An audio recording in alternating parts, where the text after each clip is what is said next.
और सभी छात्र एवं छात्राओं को वैदिक मैथ में हार्दिक हार्दिक शुभकामनाएं। प्यारे बच्चे, कैसे हो आप लोग? आज आप लोग के बीच हम साइंस की दूसरा वीडियो यानी पार्ट 2 लेकर आया हूं। इससे पहले वीडियो में हमने साइंस के बारे में बताया कि साइंस क्या है, साइंस की उत्पत्ति कैसे हुई, साइंस किस शब्द से बनी और उस शब्द का क्या अर्थ है। सारा चीज हमने आप लोगों को बताया। तो प्यारे बच्चे, क्लास को शुरू करने से पहले एक बात याद रखना है। यदि जिंदगी में सफल होना है, यदि जिंदगी में सफल होना है तो लुक से ज्यादा बुक पर ध्यान दीजिए और पढ़ाई के समय व्हाइट बोर्ड पर ध्यान दीजिए। तो आते हैं, चलते हैं, क्लास की शुरुआत करते हैं।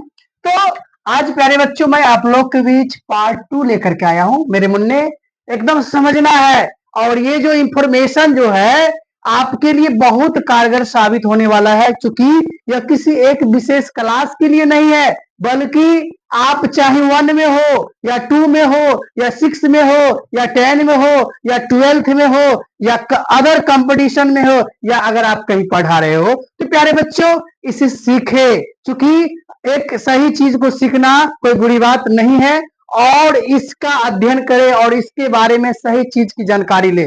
तो मैं आज आप लोग के बीच लेकर आया हूं साइंस के बारे में। इससे पहले हमने बता दिया साइंस क्या होता है, साइंस किसे कहते हैं, साइंस किस शब्द से बना है। तो आप लोग के इससे पहले वीडियो में मैंने बताया है साइंस की उत्पत्ति सिंटिया वर्ड से हुआ है। सिंटिया वर्ड जो एक ग्रीक वर्ड है, ग्रीक भाषा की वर्ड है, और इसका अर्थ होता है नॉलेज, KNOWLEDG। और नॉलेज के मतलब होता है विशेष जानकारी। मैं आप लोग को पहले बता रखा हूं, लेकिन आज आप लोग के मैं कुछ फैक्ट लेकर आया हूं। साइंस के मुख्य गुण, मतलब important properties of science. Classification आगे पढ़ेंगे, लेकिन उसके अंदर जो मूल चीज छिपा रहता है जिसका अध्ययन हम लोग नहीं करते हैं, उसके बारे में आज जानना है।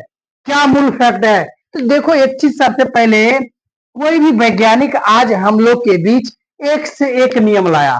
एक से एक कोई भी चीज हमारे बीच है, जैसे पंखा हुआ, बल्ब हुआ, ये मार्कर हुआ, या ये जो व्हाइट बोर्ड जिस पर हम पढ़ा रहे हैं ये हुआ, या जो माइक यहाँ पे लगा हुआ है ये हुआ, या जिस कैमरा से रिकॉर्डेड वीडियो हो रहा है ये हुआ। ये सभी साइंस का ही भाग है। लेकिन इसके लिए इससे पहले उन्होंने कौन कौन सी कंडीशन अपनाई होगी? तो सबसे पहले वो ऑब्जर्वेशन किया होगा। ऑब्जर्वेशन मतलब अब को अवलोकन होता है, और अवलोकन के मतलब क्या होता है, उसके उस पर परीक्षण किया होगा, उसके बारे में जाना होगा, उसके बारे में समझा होगा। लेकिन यहाँ पर मूल फैक्ट क्या है? प्रकृति में होने वाली घटनाओं। तो प्रकृति में कौन कौन सी घटना हो सकती है? जैसे कि मौसम के बारे में देख लीजिए, ये प्राकृतिक घटना है। ये कैसी घटना है? प्राकृतिक घटना है। जैसे प्रकाश का प्रकीर्णन या प्रकाश से संबंधित घटना कैसी है? प्राकृतिक घटना है। अभी बारिश हो रहा है, थंडरिंग होता है, ये कौन सी घटना है? प्राकृतिक घटना है। जैसे कि पौधे का, जैसे पौधे में वृद्धि होना, ये कौन सी घटना है? प्राकृतिक घटना है। या जैसे कि हम कह सकते हैं कि ट्विंकलिंग स्टार, जिसको हम लोग कहते हैं तारे का टिमटिमाना, ये कौन सी घटना है? प्राकृतिक घटना है। तो प्रकृति में होने वाली घटनाओं का ध्यान पूर्वक देखना या अध्ययन करना, उसके बारे में समझना, उसके बारे में जानना, उसके बारे में ऑब्जर्वेशन करना, उसके बारे में अनुभव प्राप्त करना ही आपका ऑब्जर्वेशन कहलाता है।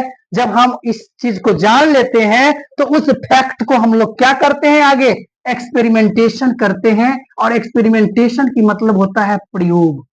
क्योंकि आज हमारे बीच में कोई भी चीज आया है तो डायरेक्ट नहीं आया है, उसका प्रयोग करके, और प्रयोग जब सक्सेसफुल हो जाता है तो मूल फैक्ट आप निकल के आता है, और वो चीज हम लोग के बीच आता है। तो क्या करते हैं वैज्ञानिक? उसके बाद एक्सपेरिमेंटेशन, प्रयोग करते हैं, यानी उन घटनाओं के जानने के लिए वो परीक्षण करते हैं, उसको प्रयोग करते हैं, लैब में प्रयोग करते हैं, विभिन्न जगह प्रयोगशालाओं में इसको अध्ययन करते हैं। और जब अध्ययन करने के बाद जब जो रिजल्ट आ जाता है, जिसको हम लोग क्या कहते हैं प्यारे बच्चों? कंक्लूजन। और कंक्लूजन मतलब हुआ निष्कर्षण, और निष्कर्षण कहे तो फाइनल रिजल्ट। जब फाइनल रिजल्ट आता है तो प्राप्त परिणाम, यानी जो रिजल्ट आता है, परिणाम के मतलब क्या होता है? रिजल्ट।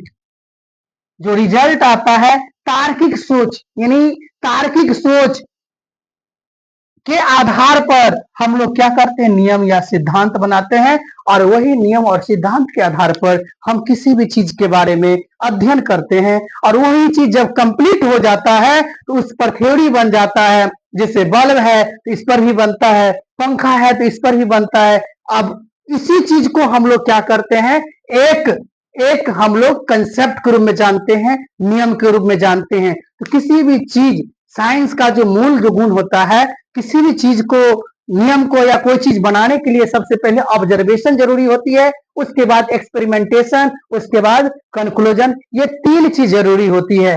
तब यहाँ पर मैं फिर से पुनः साइंस की परिभाषा आपको इंग्लिश में लिखा हुआ है, आप टेंशन ना ले, इंग्लिश मीडियम की बच्चे हो या हिंदी मीडियम की बच्चे हो, आप सभी के लिए एकदम इक्विवेलेंट है।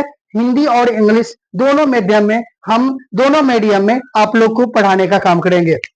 आप देख लीजिए, साइंस इज सिस्टमेटिकल स्टडी। आप देखो, सिस्टमेटिकल मतलब क्या होता है, सुव्यवस्थित, सुव्यवस्थित या क्रम। स्टडी का मतलब होता है अध्ययन, नॉलेज का मतलब क्या होता है, ज्ञान, बेस्ड ऑन ऑब्जर्वेशन।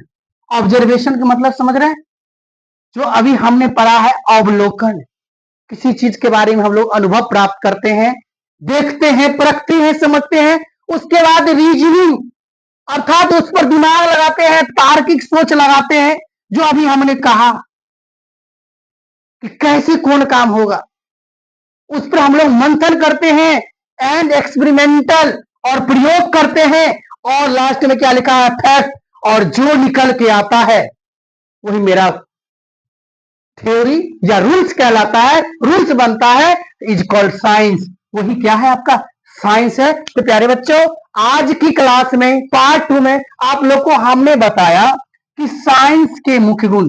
यदि अच्छा लगा हो तो एक बार कमेंट में करेंगे यस सर, हमने इस कंसेप्ट को बहुत बढ़िया से समझा, और लाइक करेंगे, सब्सक्राइब करेंगे, और चैनल को अधिक से अधिक शेयर करेंगे।